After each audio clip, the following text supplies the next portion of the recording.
there's an enormous internal organizational challenge of existing systems, existing processes, existing best practices.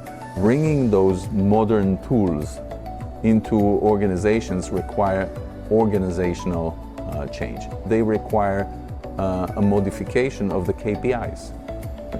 There's a new KPI because all of a sudden you're trying to look for accuracy in the models. You're trying to look for precision and recall.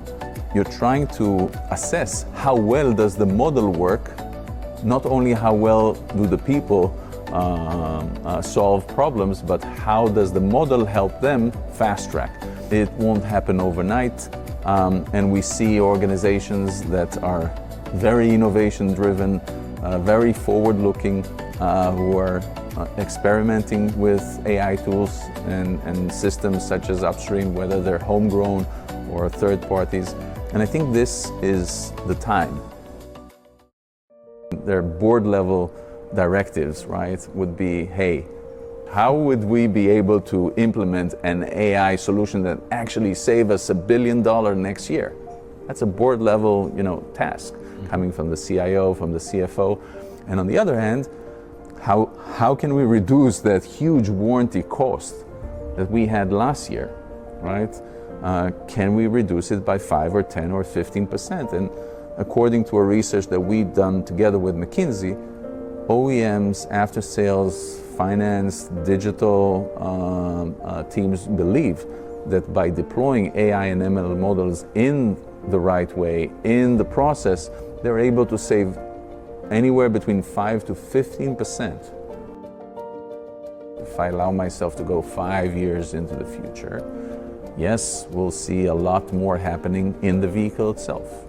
We'll see a lot more happening at the edge. When you see the NVIDIAs and Qualcomms of the world and their GPU and the zonal architecture in those vehicles, you have high performance compute in the vehicle that allows the vehicle not only to identify what's wrong with it, but sometimes even to rectify. It's definitely something that we see a lot of wisdom and algorithms that would go to the edge, to the vehicle itself, which is one of the fundamental changes that we see in SDVs going forward.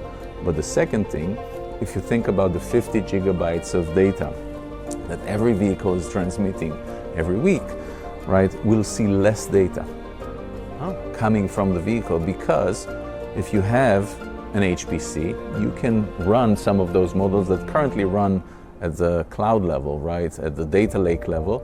They could be inside those vehicles and say, okay, everything is good, everything is awesome, everything is wonderful. Now, something is wrong, send more data and analyze that. I think that is one of the very fascinating changes that we'll see in the industry. I think one of the key things is curiosity. We love talking to more OEMs that are curious about what's potentially out there, what they haven't done yet.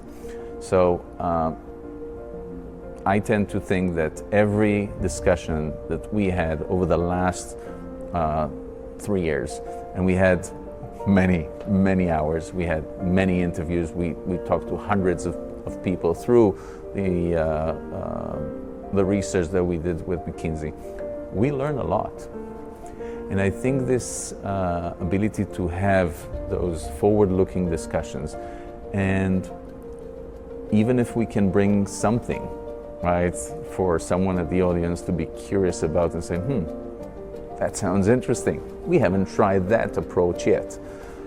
And I'd love the feedback says, no, that can't be done, right?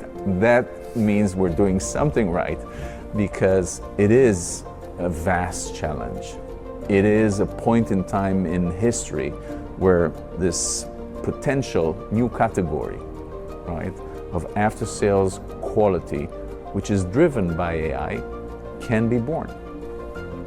We're really excited to be, among people in this community who are looking into potential solutions that would modernize this industry, would help its leaders to move forward faster.